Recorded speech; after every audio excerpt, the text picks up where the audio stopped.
Hi Fire Signs, Aries Leo at Sagittarius, welcome po sa ating channel. At ito ang inyong daily gabay tarot reading for August 30, 2023. Please be reminded that this is channel reading po, so maaari kayo makarelate o hindi. Just take what resonates. Gamitin ang reading na ito bilang gabay lamang.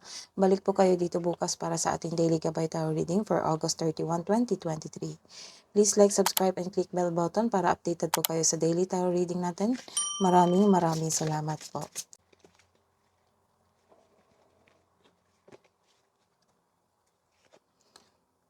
Spirit guides, ano po ang energy today ni Fire Signs, Aries, Leo, Sagittarius ngayong August 30?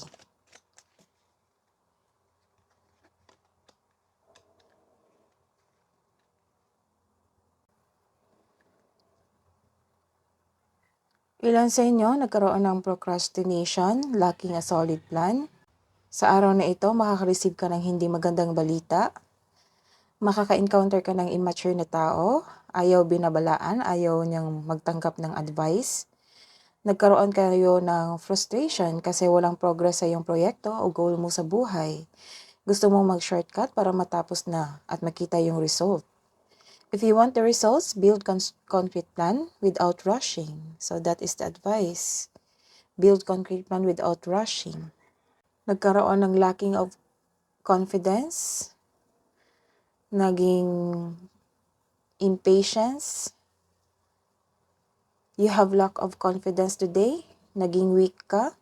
This is the confirmation of your card na you have lack of confidence, naging weak ka, madaling mag-give up. You don't trust yourself, uncomfortable ka sa isang sitwasyon. The advice is, have faith in the universe. Face your fears with self-confidence and courage. So what's the advice for fire signs? I need one card pa po, spirit guides. Balance life. Balance life. Love seeks your well-being. So the universe asks you to balance. Balansehin nyo lang at magkaroon ng self-confidence para maging okay ang inyong araw ngayon.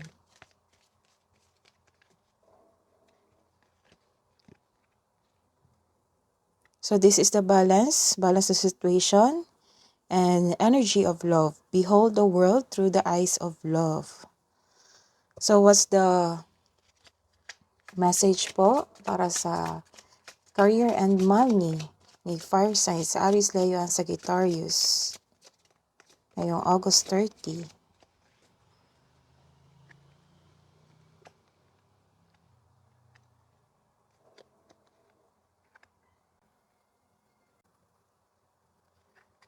Nagkaroon ng releasing of emotion sa iyong negosyo, sa buhay, karera, sa iyong trabaho.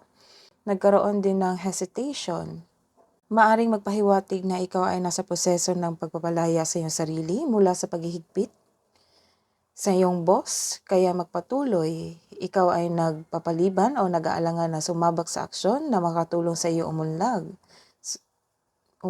So, nagkaroon kayo ng hesitation sa inyong trabaho, sa iyong proyekto. This card tells you, so the advice is, this card tells you na hindi ngayon ang oras upang huminto. O maaari mong makita ang iyong sarili pabalik kung saan ka nagsimula. So, fighting what is right. Pinaglalaban mo ang tama para magkaroon ka ng freedom. This is a success on your project, on your business, sa iyong buhay propesyon. Nagkaroon ng enjoyment after this emotion. Kung ipaglalaban mo yung tama, ito yung ma-achieve mo, success. Financial security is yours, so relax and enjoy. Enjoy mo yung mga achievement mo. Take a break kung ikaw ay nagtatrabaho. Para pagbalik mo, recharge na ang energy mo. Work can wait. You still be abundant after a well-deserved vacation. So some of you vacation leave para ma-recharge. Let's see your love and romance, fire signs, ngayong August 30, 2023.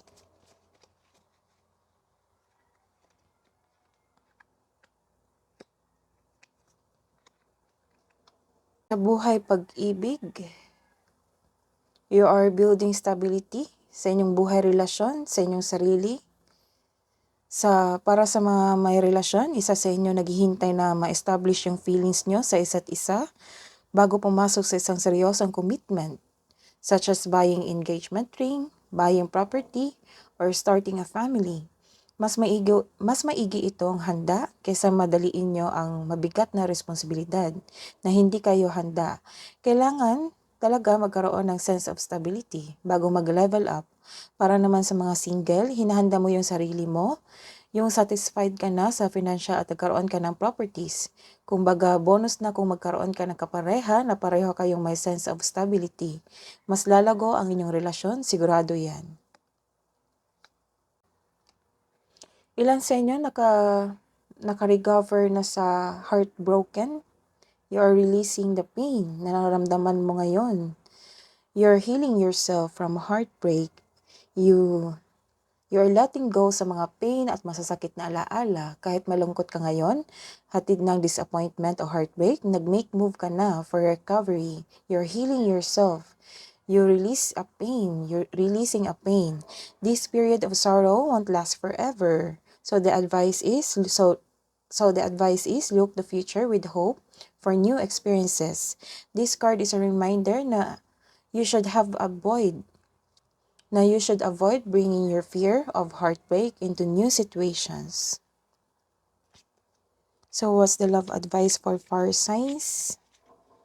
Aries, Leo, and Sagittarius ngayong August 30.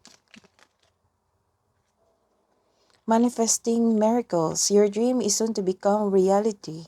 Trust your heart and continue to follow its guidance. What's the advice po? Another advice po para kay fire signs, Aries, Leo, and Sagittarius ngayong August 30. Don't let pride get in your way. What's the angel's advice? Archangel's advice? Spirit guides? Teaching and learning. Sabi ni Archangel Zadkiel, keep an open mind and learn new ideas. Then teach these ideas to others. That is your reading today, fire signs. Balik po kayo dito bukas sa August 31 reading po. Please like, subscribe, and click bell button for notification para po updated kayo sa daily tarot reading natin. Maraming salamat po.